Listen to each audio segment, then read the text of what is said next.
Hey, Startup Nation, check it out. So we have an amazing guest for today's episode, but my guy, Rob Lachenauer, right?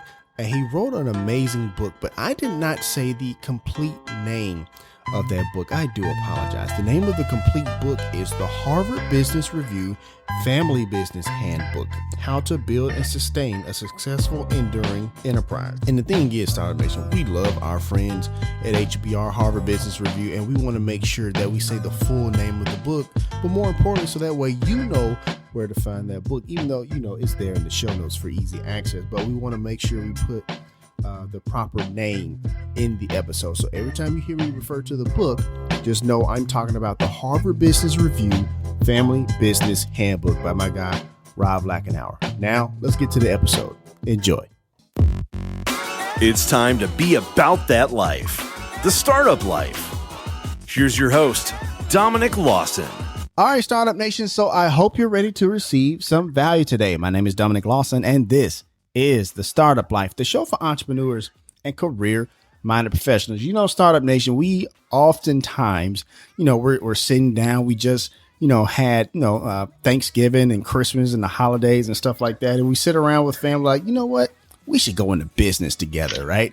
But sometimes it's not so simple as to just do it that right. Like there's a certain structure, a certain process you need to kind of go through, especially when you add the dynamic of family there. And we have a fantastic guest who's going to help us out with that. He is the partner and CEO of BanyanGlobal, where he works around the world helping businesses, families thrive. And also he's a contributor to HBR.org. And he is the co-author of the book from the Harvard Business Review, Family Business Handbook, How to Build and Sustain a Successful, Enduring Enterprise. He is the one and only, the superstar, Rob Lachenauer. Big Rob, how's it going, man?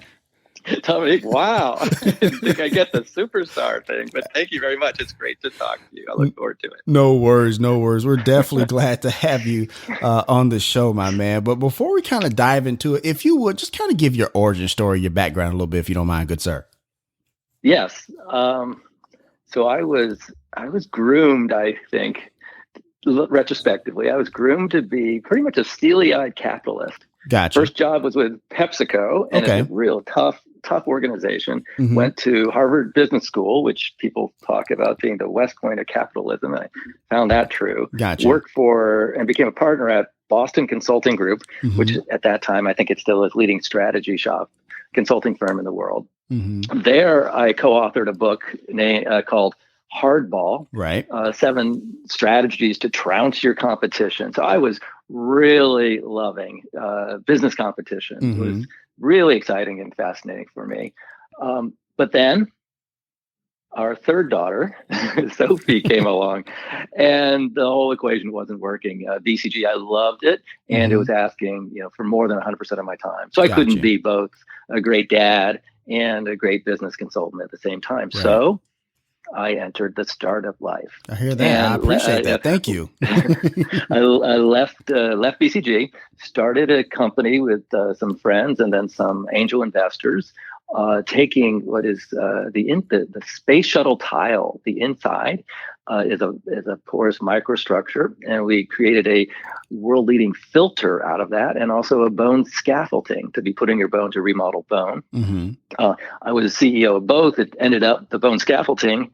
I was the wrong CEO. As my wife, who is a pediatrics infectious disease doctor, pointed out, Rob, the last time you took biology, it was sophomore year in high school. And she was right. And that's a world of deep expertise I really didn't have. Right. So I put my head up and I said, well, what am I good at? What do I love to do? Mm-hmm. And I did love working for BCG, but not at that pace. Gotcha. So I through the co-author actually of Hardball, I got into working in a business that advised family businesses. And I'm like, family businesses? That's kind of crazy. Why are you doing that? Right. And you learn that they're actually some of the biggest businesses in the world are family businesses. Right. Cargill, it's like $130 billion in revenue annually. And, Joe's Pizza, Right. mom and pop pizza making business. And family businesses have a complexity of issues which you don't face in any other kind of business. So that's, Gotcha. and now we started a company called Banyan about 9 years ago. Right. We work exclusively with the owners of very large family businesses.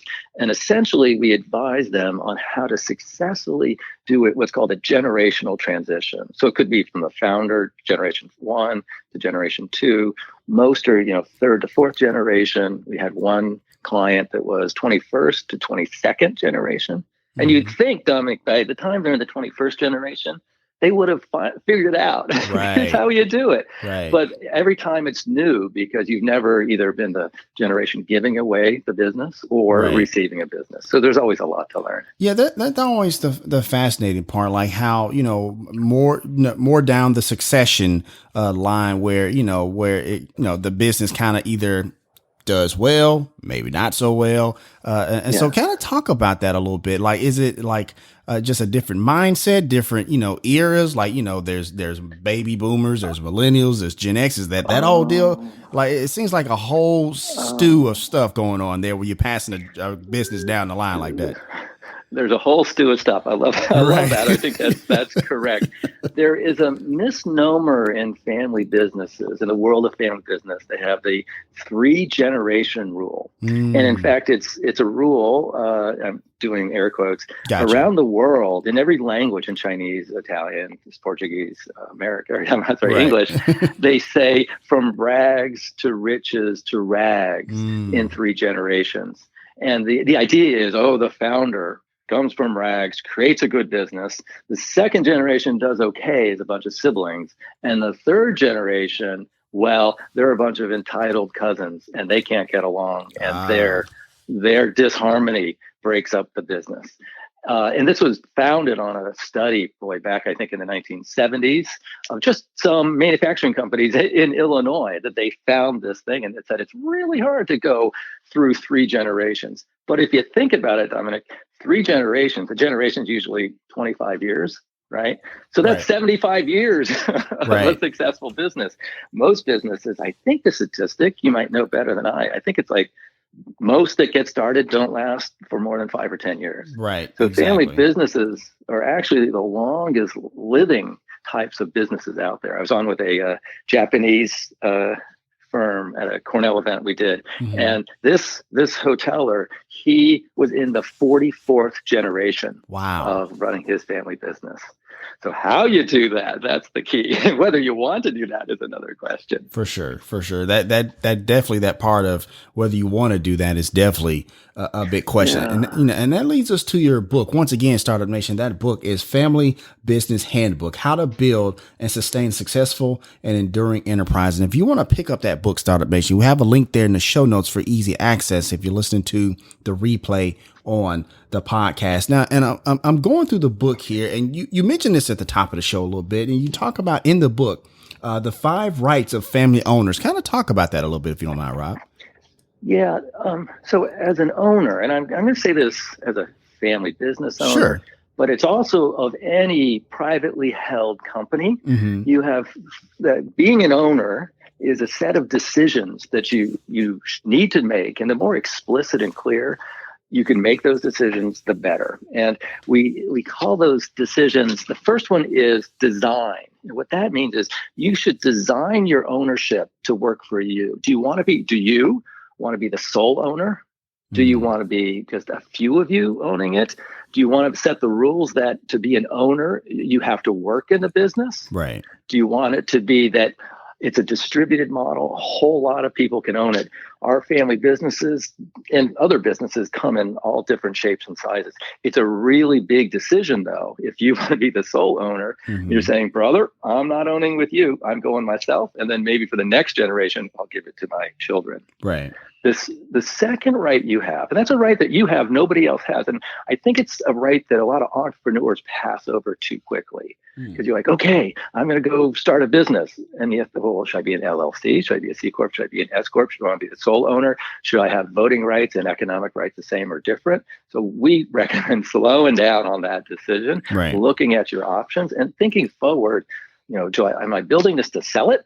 Or am I building this to own it for the long term? Very different. If you're building to sell it, get some outside capital, maybe VC money in, because they're going to want to pop their investment probably in 5 or 10 years. If you want to keep it, you will need patient money, maybe your own money, maybe family money. to get you there. Right. So that's one right, a very important starting right. The second right is around who makes decisions. As an owner, you have the right to make every decision in the business. You don't have to let anybody else make a decision. If you own a pizza shop and you want to like say, color the carpet's this, pepperonis are going to be bought from that company, the price of a pan pizza is this, you have that right. If you own $100 million business and you're the sole owner, you still can make all the decisions. The problem is you're probably not making the right decisions. With one person making all the decisions is hard. So you can either, again, have a centralized model, which we call kind of a loft, where you're running around making all those decisions in one big room, or you can start segregating the decisions out to a board of directors, to your management team, and also to the owner group. So that's super important. For sure. The third right is really important, and I would stop on this because I think when people are creating businesses, everyone talks about what's your business model? What's your business model? What's really important is not only thinking about your business model, but also your ownership model. How are you going to own? So look at Facebook. What did Zuckerberg do? Right? He gave away the economic rights because he went public. He still controls the ownership rights, the control rights. Does any real big decision still goes through him. It's a fascinating way he was able to keep control of a multi-billion-dollar company. He clearly had thought that through. So this is what an owner is doing. So the third right is all about this. What do you value? And there are three aspects of value most family businesses take a look at. Unlike at BCG, when I advise publicly traded companies, where it's very simple. The goal is total shareholder return. Get your stock price up and everybody does well. And those investors, shareholders who don't like it, they're going to go buy another company. With a privately held business with not many owners, it's different. You can choose to grow your value, but that's one of the choices. The other choice would be, we call it liquidity. So think of a triangle, growth on the top, liquidity at one angle, and then control at the other angle. You can choose to really grow, and that probably means you're not going to take much money out of the business, so liquidity would be low. And then control basically means, are we going to own this thing together, just the few of us? Dominique, you and I are in business. You and I are going to own this business, and that's okay. I don't want to grow it, but I want to take a lot of money out of it. Okay, we're good. And then you say, no, Rob, I want to really grow this. Well, Dominique, we don't have enough money to do that. Don't worry, Rob. I'm going to go out and get some outside investors. I'm like, outside investors, are you nuts? And you're playing on the control axis and saying, it's okay, Rob. I'll get some outside investors. That way we can really grow. And I'm like, I don't want to work for anybody else. I like to be an owner and I don't mind reporting to you, but to anybody else, I won't do it. So these are the three things in what we call value. The decision about it's an active decision about what you value. Do you value growth? Do you value liquidity, taking money out? Or do you value that control 100% decision making? Gotcha. Thank you for sharing that. Yes. I can go into the other two. No, go for it. No, I just wanted to say thank you for sharing that, but go ahead. Go ahead. I'll touch on the other two just briefly. Sure. The 1, 2, 3, fourth one, we call inform. And this is an interesting one, but I'll just touch on it, which is, again, as an owner, you have the right to not let any information out of the business or a whole lot of business information out. Most families, you don't hear about family businesses that much. They like to play under the radar screen because they don't want to be known as owning $100 million. There's a lot of problems with that. So they keep things very tight. But the more and the better you share information, the more you can build trust, either with your employees or within the community itself. So there's a trade-off there that clients think hard about. And the last big decision owners get to make is around transfer. So Dominique, it's been great working with you the last 30 years. We're in our mid to late 60s now. We're brothers. What are we going to do with this business? Are we we have the decision right to sell it outside the family, or we both have daughters. They're really talented. Maybe we can bring them in. That's the fifth right of ownership is transfer. How are you going to transfer the business? And you need to make that decision, hopefully, before you die. For sure. And it goes back to, what you were saying earlier, that trust part. You talked about that in the fourth right, inform, that building trust. I'm curious about, dive into that part just a little bit, because I think a lot of times, whether it be a family business or a non-family a business, Yes. like that trust part has broken up families, it's broken up friendships. Like, what are some of those things to kind of, I guess, keep in mind when it comes to that part? Oh, that's a really good question. I'm going to take it a little bit different from Please these do. 5 rights. And Sure. because I've said the same thing. And like for years, I'm like, what is trust? Right? What is trust? And what's the foundations of trust? And we met a professor at Boston University who said, "Oh, trust, it's ROCC." And we're like, "Yeah." And he said it's composed of being vulnerable to another is the foundation. So to trust someone, if I'm going to trust you, Dominic, I got to be vulnerable to you. Of course. Okay. And that vulnerability is based upon my assessment of your reliability. Do you show up on time? Do you ask good questions in your podcast? Are you reliable in a way? Right. You're not going to ask me about, some lacrosse team or something. No, we're going to stay on contact. Gotcha. The second is openness. Are you willing to share things, or are you totally closed down? If you're in a meeting and someone's just being stonewall, just not saying anything back, Right. your trust of that person will go down. That's a whole very lot. true. The third thing is competence. You want to trust those people who are competent. So if we're trying to do, I've listened to your podcasts. I really like them. You know what you're doing. I would trust doing a podcast with you because you have great questions. You have great follow-up. You've read this material. Let's go. We have trust between us because you're competent. Right. The final one is harder to really know. It's caring. Does the person, so ROCC, caring. Right. Caring is, do I trust this person to care for beyond themselves?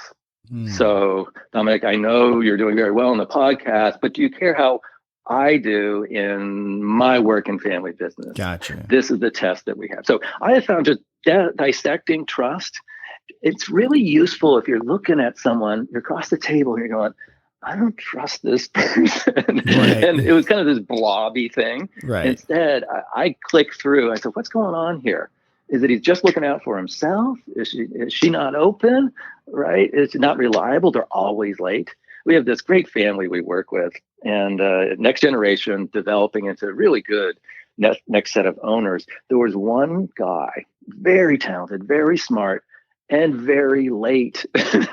Every meeting, he would come in like halfway into the meeting. We're trying to get stuff done. We couldn't without Fred there. And his reliability was super low. So we could use ROCC and say, the trust issue isn't when you're here, you're confident, you're caring, you're open, you're just not reliable. We don't trust that you'll be there when we need you. For sure. So using this rock has helped me. For sure. No, I appreciate that, because look, the reason I asked, man, because like I can't tell you how many times like you go to your neighborhood, a pizza shop and stuff like that, and the owner's not there, but like their cousin is working that day, right? And they just get to say like, oh, and they just treat you any kind of way. It's like, oh, I can't get fired, right? Because I can just do whatever I want. You know what I mean? And so it's like that's part is frustrating. So you're in a whole really important area of family businesses, which is family employment, right? What are the rules for working in a business? And is it an entitlement? And our family, the clients that we work with, they do this every which way. It's probably the most single fascinating element of family business, because you put together the two most important, I'll call it assets in your life, one of which is your family business, where probably most of your wealth is. And the second is your children or your nieces and nephews. Absolutely. And you put those two together. And when these two things are put together, oftentimes the owners just short out. They're like, it's too complex. It's like, I'll just let Tommy just be at the pizza shop and not act well because I don't have any control because he's my brother's son. If I say anything to my brother's son, my brother will be really mad at me. Exactly. It's really important on family businesses or whenever you have a relative working in your business, to set up the rules or policies around family employment before you hire the next generation in. You have to make decisions around, will any family members be permitted to work in the business? If so, what's their criteria? Is it a higher bar than hiring a non-family member, a lower bar, or the same bar? You have to set compensation. We've seen family businesses where 5 sons came into the business, all not all equally talented or devoted to the business, but paid exactly the same amount. And you can imagine the conflict. Boy. Siblings always come with rivalry. Right. If you pay the same amount and they don't work the same amount, you've goosed up the rivalry. And the final thing you need to do is figure out if what your exit path is. If a family member isn't working out well, you're just going to let them stay. You're going to give them 2 warnings, or you're just going to fire them because you feel like it. If a family member in a business is fired unexpectedly in their eyes, they typically exit the business and exit the family for 5 years. 5 years is the Rob rule, Gotcha. Which basically means they're so ashamed because so much of their personal identity is, I'm going to be the next owner. I'm going to be the next CEO. My name's going to be on the door, just like mom's. Right. And it didn't work out. So they have to go away from the family, recreate their identity, basically. If you terrible example, but I'll use it anyway. Sure. The Lion King. I'm sure with your daughter, you've watched The Lion King. Absolutely. Do you remember when Simba had to basically go away to the hyena world or the elephant graveyard or something like that, and redefine himself because he was failing as the future king? He had to go recreate himself, and then he came back strong. Right.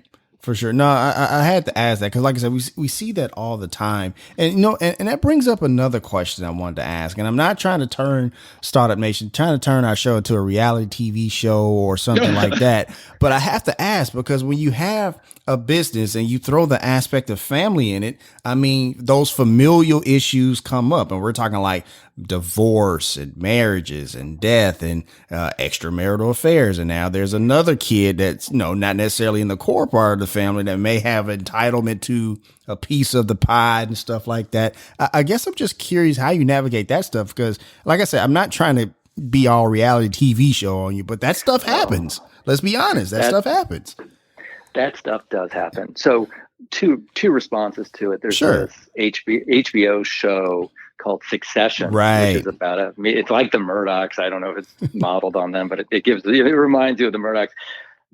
I've watched a couple episodes. I couldn't watch anymore. And the reason wasn't because the issues aren't real, the succession issues and the divorce and whatever, because all families, and I guess all family businesses have death and new spouses coming in. Of course. Mental health is in many of them. But what was untrue, to me at least, in Succession compared to family businesses I work with, the owners of the family businesses I work with are amazing people trying to do the right thing. Of course. They get into trust traps or they don't communicate well and they make mistakes and they don't forgive quickly enough in these things, but they're good people. The Succession characters are bad people. Right, that's true. I would say that's the 1% of family business members are bad people. It's the 99% that we're lucky enough to I believe that. I definitely believe that. But do you need to get ahead of the issues that you mentioned, like death or spouses coming in or next generation? And again, it comes back to pre-thinking and get a policy. Okay, if a spouse is going to come into the business or into the family, are we going to have a prenuptial? You need to talk about that before. You have to talk about that as a family, nuclear family, and you have to talk about it with the spouses before it becomes an issue. For sure. Or when it's a problem is when you're not ready. You're never totally ready if someone's going to die, but if you haven't prepared the business for a succession, like next CEO, and the estate, many of these family businesses are super wealthy, of course, and they haven't put their money in a way that you can transfer it to the next generation, and the winner then becomes the IRS rather than the family and the employees in the business. Right, for sure.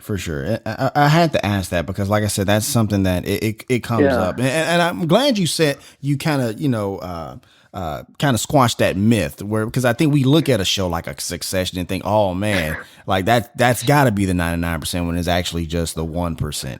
I really think it's the 1%. I believe that too. Because we've had people think, should I join Banyan? As an advisor, for sure, as a partner, who say, I don't know if I want to work with those family business types. Right. And we're like, just meet a few, and you will understand. They have conflict. Yes, indeed, they've got great conflict. Right. Conflict can be quite healthy. So don't shy away from conflict. Oftentimes we actually need to create some conflict in these systems. Conflict's a really good topic to go after in family businesses. For sure. For sure. That. Absolutely. Once again, Startup Nation, we're talking to Rob Lachenauer, the co-author of Family Business Handbook, How to Build and Sustain a Successful, Enduring Enterprise. And if you want to get your copy, Startup Nation, once again, that link is there in the show notes for easy access. I want to ask you one more question, Rob, before we kind of transition here about the book, because you have a chapter here and you mentioned it as well. And you also wrote a piece back in 2014, Why I Hired an Executive with a Mental Illness. And you kind of talk about how, when it comes to not just in business, just in general, about mental health and how we treat it in business and things of that nature. And you said it was kind of not necessarily bleak, but, we don't really do a good job in business. And that was 6 years ago when you wrote that piece, at hbr.org. We have that link there as well if you want to check that out. Startup Nation. No worries. I guess I'm curious, how do you think we've been doing since then? It's 2020, and now I know with the pandemic and all, it's probably, a little different than we expected. But how do you think we are treating mental health, in business and hiring executives and stuff like that? Have we gotten better? Have we gotten worse? What's your take on that?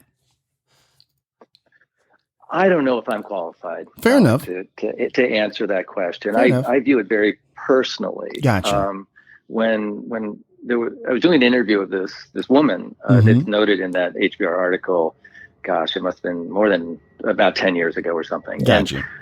And across the table from me sat this incredibly talented person that I so wanted to work with.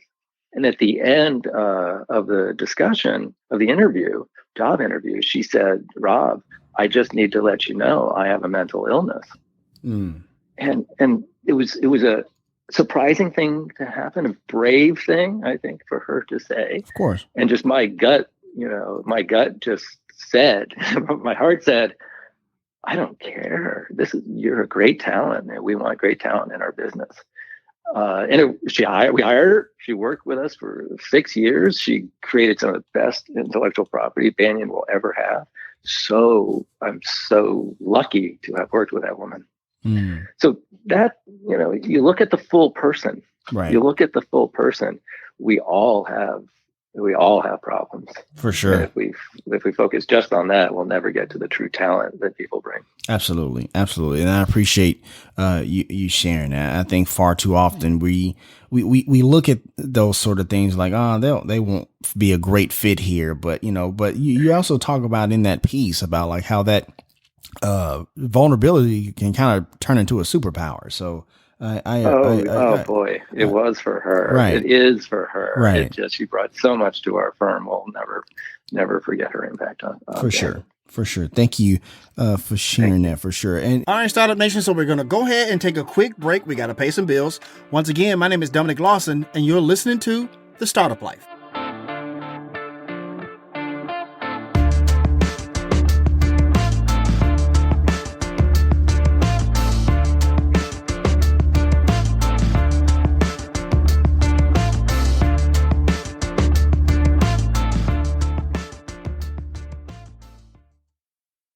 This episode of The Startup Life is powered by Colony Spark. Startup Nation, with our economy in flux, there is a lot of mixed messaging out there. If there was ever a time to take control of the narrative and let your customers know that you're here to serve them, it's now. And that's why you have a friend in Colony Spark.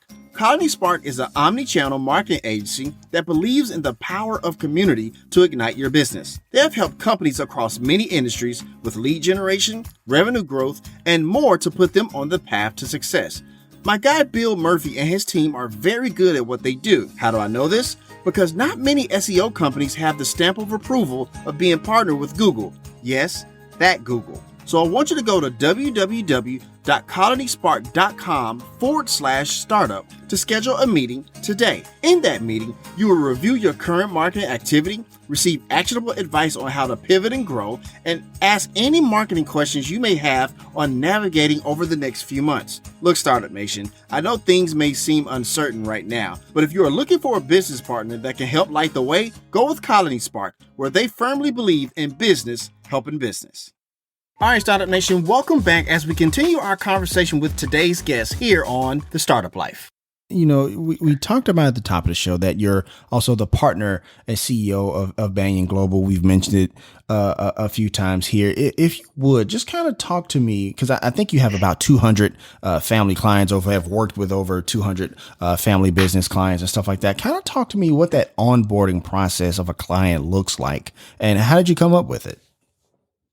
Oh, that's a great question. So clients come to us in different forms. Sure. But what's super important is the client. So our clients, I should be specific. Our clients are owners of typically large family businesses, right. $100 million and up. Right. And the owners can be two. It can be literally 700, depending upon how many owners there are. Gotcha. What's in family businesses, there's a lens that's super helpful that you need to go through to understand what's going on and the decisions that they face. And it's called the levels of analysis. And you need to know the individuals.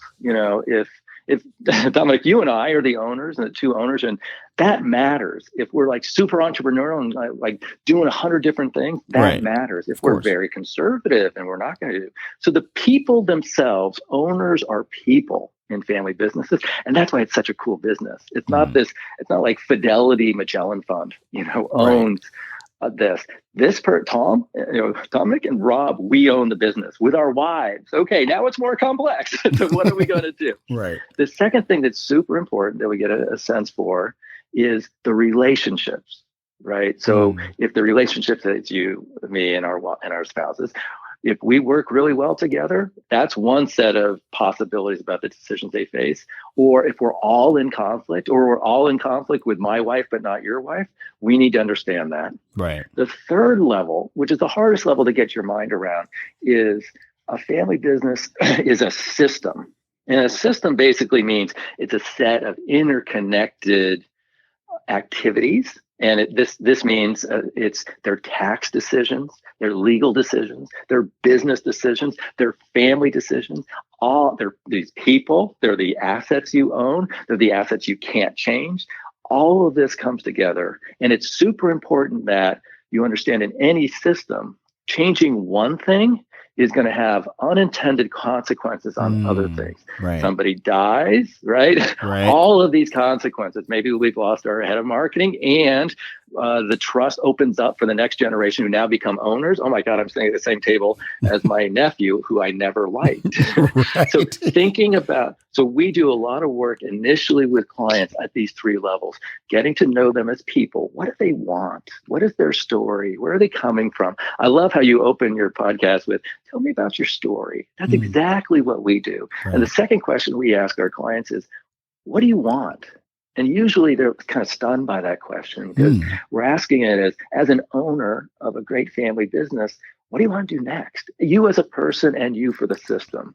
And then we look at the relationships and then we look at the full system and its interconnectedness. Gotcha. I appreciate that question, what do you want? Because it seems like it goes beyond just the transaction of what you're doing there, right? It's like you're actually looking out for the family. You're actually looking out for the business and actually looking out for the person. So I appreciate that. And Startup Nation, I think you should add that in your entrepreneurial toolkit. Now, granted, if you're selling hamburgers, you may not, go that deep into something like that. But if you have the opportunity, I think there's a opportunity to kind of go deeper with the client. What do you think, Rob? It's like my favorite question for a client. It's a little bit kind of stark, but it gets because we're asking to that guy making hamburgers, right? What do you, if you own that hamburger joint, what do you want? Right. I want one shop, and I want to be left alone because I just like making the best hamburger in the world. I don't want to grow this place. I just want to. Or that person comes and says, "This is the first of 1,000. I'm Ray Kroc in disguise. I'm going to create the next McDonald's off of that." A lot of times the owners don't feel they have permission to say, this is what I want. Or they say, I want out. I'm sick and tired of my cousins. I want to separate. And we say owners can want what they want and we don't judge.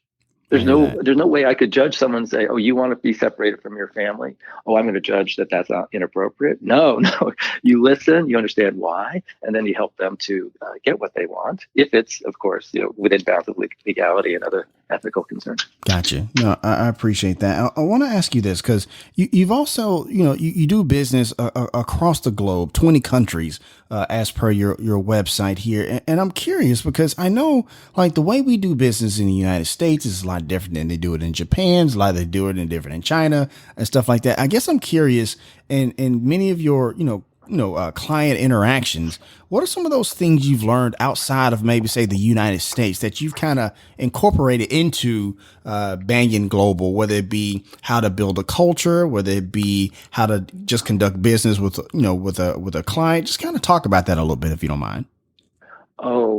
Yes, that's a great question. We started Banyan about 9 years ago. Mm-hmm. First office was in Boston, Massachusetts, where I live, and some of the other partners. Our second office is in Sao Paulo, Brazil.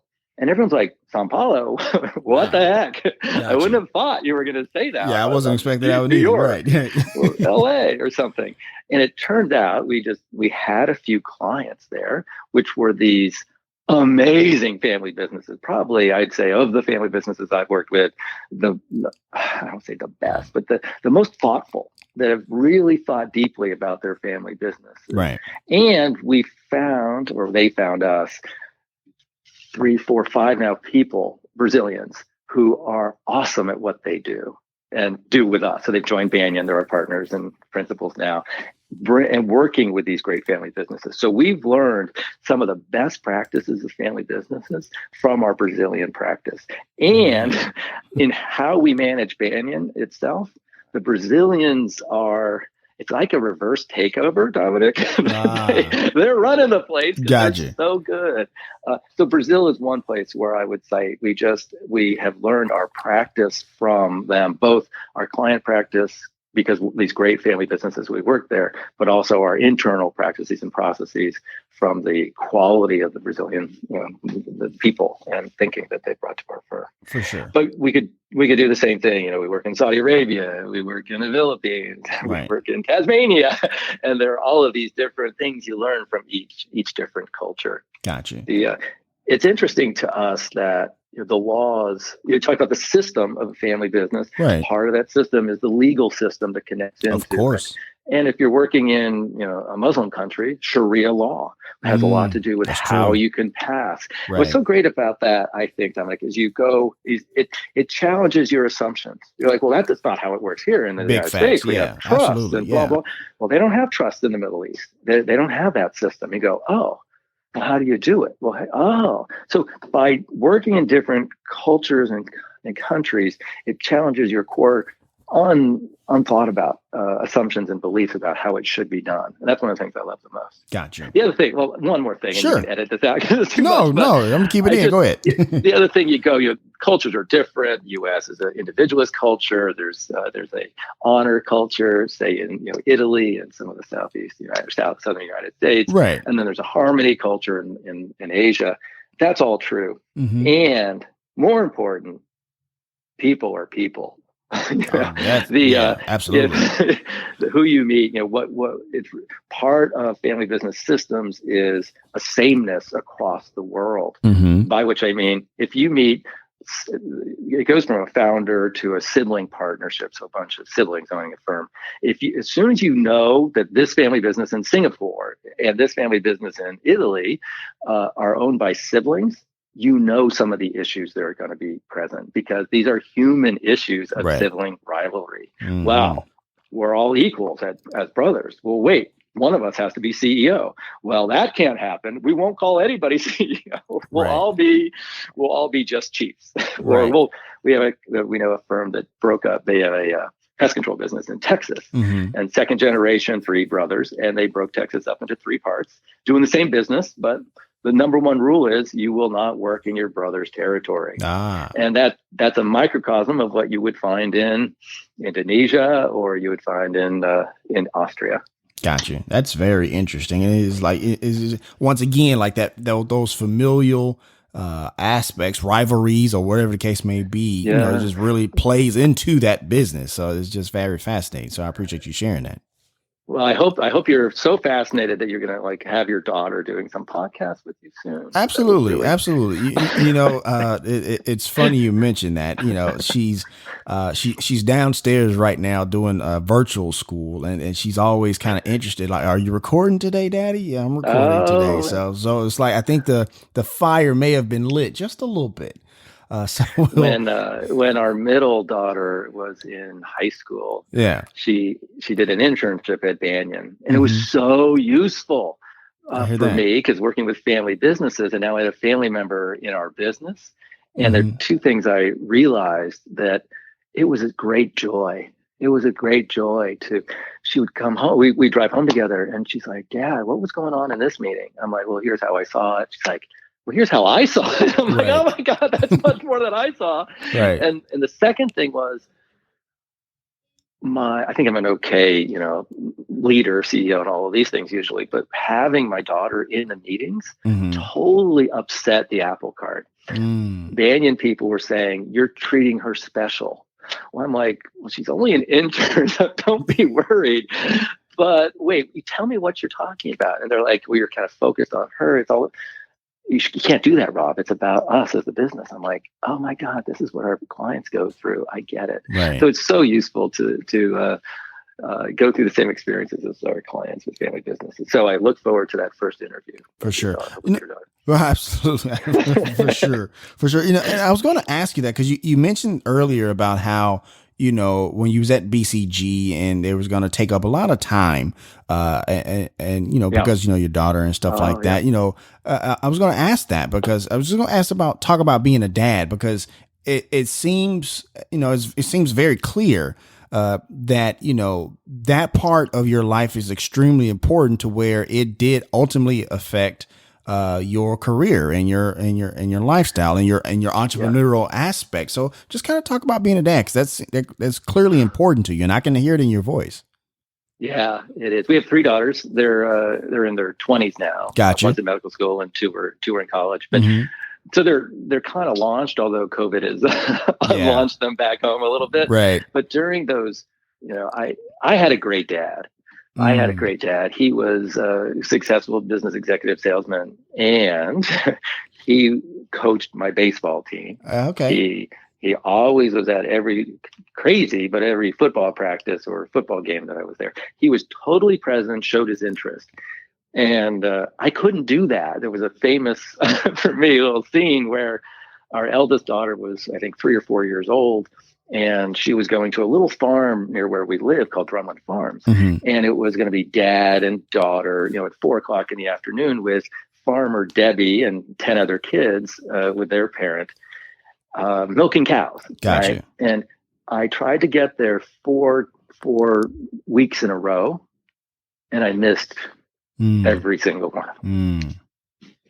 And I said, this is the message. Right. I will not be present in my daughter's life if I continue at this pace. And I couldn't find, you know, some people would have the strength to create the boundaries that they needed to say this is an inviolate time. And I'm so client focused that I would let clients schedule time over that time. And I said, I can't do both great client work and be a great dad. So that was an easy choice. You know, during that time, you know, go through life stages.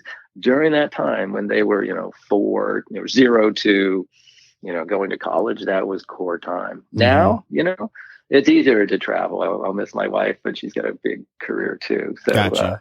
But there's that core time. You never get it back. And I'll always thank Debbie the farmer gotcha. for teaching me that lesson. I hear that. No, I've had that with my daughter as well, where I think one day I had 3 recording sessions scheduled, and you know, and she wanted to go outside. And I was like, I got 3, baby, I got 3 recording sessions. I got, you know, it's scheduled a week in advance. It's had, you know, like, well, like, but she asked like, well, can I just be on the podcast that way? I can just talk to you that way. And my heart just like, oh man, Oh man. You're right in the Right. heart of the Exactly. matter. Right. Like, so imagine my 8-year-old daughter trying to schedule my calendar just so she I can, love it's that. like, oh man, see, and so I get it. Right. I definitely Yeah. get it. One of the most important ideas that I've learned really working with family businesses, they teach us a lot. yeah. The best ones, family business is really complicated because you have all this family aspects intertwined with all these business aspects, right? The best ones understand the idea of boundaries. Right. And they say, this is the time for this. This is the place for that. And those two, they won't meet. And it's hard, but you have to say, I have these boundaries. And that's what I was not able to do. Right. Myself. I'm not blaming anyone other than myself. I didn't understand the importance of boundaries, but it's super important to be a great dad and to be a good business person to understand how to run your boundaries. For sure. For sure. Once again, Startup Nation, we're actually wrapping up with Rob Lachenauer, the author of Family Business Handbook, How to Build and Sustain Successful Enduring Enterprise. And once again, if you want to check that book out, we have a link there in the show notes for easy access if you listen to the replay on the podcast. I want to ask you one quick question before we kind of start to wrap this thing up a little bit, because you were talking about, being a capitalist and stuff like that, going to the West Point of capitalism and stuff like that.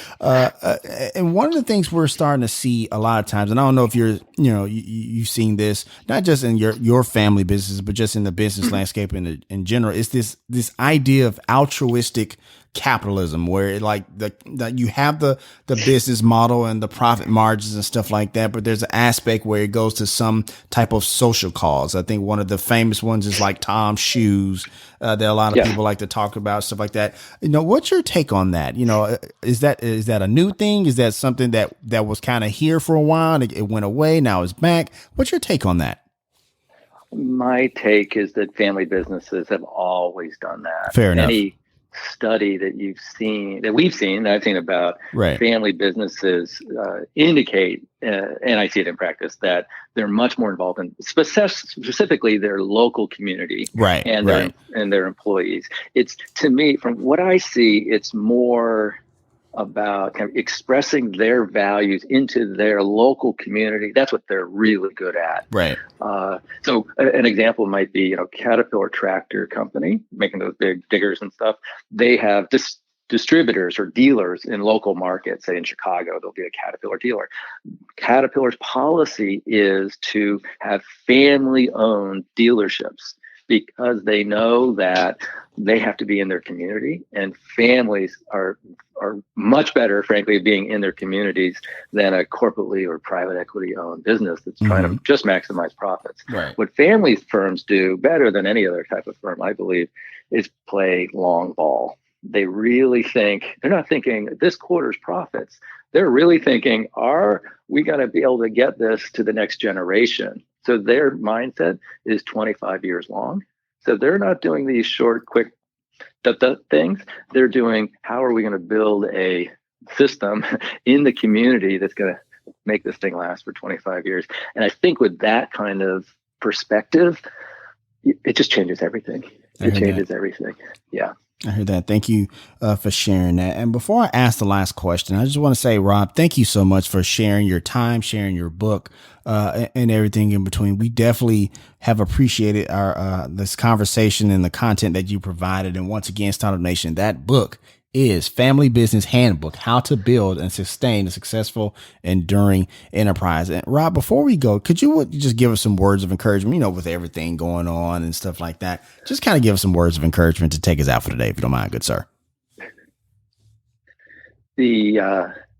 What I have done, I don't know if this will be useful for anyone else, but I'm a big reader. And in this time of COVID, which is tough, mental health, physical health, a lot of people dying, a lot of people sick, scary times. Right. It's been super useful to read some history. So I've read a few books on, say, Eric Larson, on Winston Churchill during the first year that he was in during World War II. Right. Those were tough times. Right. Those were tough times. So it's so useful. The other book I would really recommend, Steven Pinker, are better angels, and in better than that, even Enlightenment Now. The argument in Enlightenment Now is he takes a long, millennial look at some of the core measures of human health and happiness. Education, women's health, income. Makes a strong argument that I deeply believe that despite the ups and downs, and we're a little down right now, the long-term play is a big up. And it's so useful to look at the long-term perspective and say there are bad times, like the beginning of World War II. Right. But if you look at the long-term perspective, we're going in a good place. Right, for sure. I would like to suggest also, because I know you're in a podcast as well. Are you familiar with the historian John Meacham? Oh, yeah, I love Meacham. Yeah, he has a fantastic podcast called Hope Through History. I would love to hear that. Yeah, I will listen to that. Yeah, and he talks about Churchill, talks about Roosevelt during the Great Depression, Woodrow, the thing during the Spanish flu and stuff like that. So you'll probably like that one. I will. Thank you. I'm kind of a history nerd myself, so for sure. And that's going to wrap up this session of the Startup Life. Once again, we want to thank Rob Lachenauer for coming on the show. Thank you so much. Good sir. Thank you so much. I enjoyed the whole conversation, and your questions are excellent. No worries. Have a good day. No, you too. And as always, Startup Nation, if you have an idea, be about that life, the Startup Life. If you want to let us know what you think about our show, have an idea for a show topic, or would like to advertise on our show, send us a message on the Startup Life Podcast Facebook page. And while you are there, like and follow our page as well. It's a great way for us to engage with you, Startup Nation, and really grow our community. The link is there in the show notes. Subscribe to the show as it can be heard on Apple Podcasts, Google Play, Stitcher Radio, Spotify, or even on your Facebook timeline or any other platform you like to get your podcast. If you are listening on Apple Podcasts and you find our content valuable, please give us a 5-star rating, as it will help us climb the charts and help more people find our show. You can also listen to the show on the Startup Life Podcast new website. There you will find the all-new Startup blog, where I write on many topics that are interesting and helpful to you on your path to entrepreneurship. And hey, if you have an idea, be about that life, the Startup Life.